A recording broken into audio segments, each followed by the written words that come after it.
देखिए, दो चीजें हैं। भारतीय जनता पार्टी लगातार कहती रही ये आंदोलन पंजाब और हरियाणा के कुछ भाग तक सीमित है। पंजाब में बीजेपी का सुपड़ा साफ हो गया।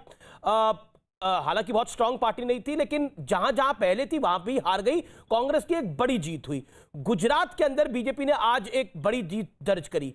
बीजेपी बार बार एक ही लाइन लेती है कि पंजाब से का आंदोलन है, हरियाणा के कुछ इलाकों तक सीमित है। लेकिन क्या आपको लगता है अब जिस तरह से कांग्रेस पार्टी की पश्चिमी उत्तर प्रदेश पे ध्यान कांग्रेस पार्टी का बड़ा है, आप लोग इसको पॉलिटिकली कैश करना चाह रहे हैं? अमीश देवगन जी, आपने पंजाब के स्थानीय निकायों के चुनावों का जिक्र किया, गुजरात का किया, मेरे राज्य को भूल गए, राजस्थान। वो क्या दिखाता है? वहां भी तो कांग्रेस की भारी जीत हुई है, तो उस पर भी थोड़ी चर्चा कर लेते। 3 स्थानीय निकायों के चुनावों की चर्चा कीजिए, उसमें 2 में कांग्रेस जीती है, 1 में भाजपा जीती है। क्या साबित होता है इसमें? पहले तो ये हालत थी, आज से 1.5-2 महीने पहले इनके नेता, इनके मंत्री प्रेस कॉन्फ्रेंस करते थे कि फला जगह पंचायत चुनाव हम जीत गए, देखो किसान आंदोलन ठप हो गया। अब वो नहीं दिखते, क्योंकि देख गया ना पंजाब में क्या हुआ, क्योंकि उन्होंने देख लिया राजस्थान में क्या हुआ। इसलिए अलग अलग राज्यों की स्थिति अलग अलग है। पंजाब का शहरी इलाका भी कृषि कानूनों के ऊपर अपनी निर्भरता उनकी कृषि पर है, कृषि व्यापार पर है, तो वो अच्छी तरह समझते हुए उन्होंने भारतीय जनता पार्टी को शिकस्त दी। गुजरात का शहरी वोटर का निर्भरता कृषि पर इतनी नहीं है, तो इन काले कानूनों का प्रभाव वहां के मत पर नहीं पड़ता। तो इसमें कहीं कोई साइंस और केमिस्ट्री और बायोलॉजी पढ़ने की जरूरत नहीं, बड़ा स्पष्ट दिखता है ये। अब आप बताइए कि सुधांशु जी पूरा इतिहास बताते रहते हैं कि चौधरी चरण सिंह जी के साथ ये हुआ, फला के साथ ये हुआ।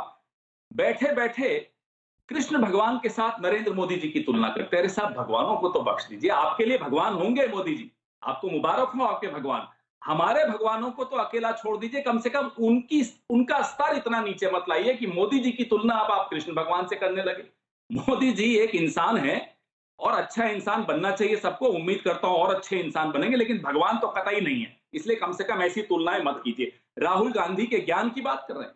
कोविड पे जब राहुल गांधी ने आपको समय रहते बार बार चेतावनी देने की कोशिश की, तो आप तो नमस्ते ट्रंप कर रहे थे पूरे देश में। क्या कर रहे थे आप? सरकारें गिराने की कोशिश कर रहे थे मध्य प्रदेश में।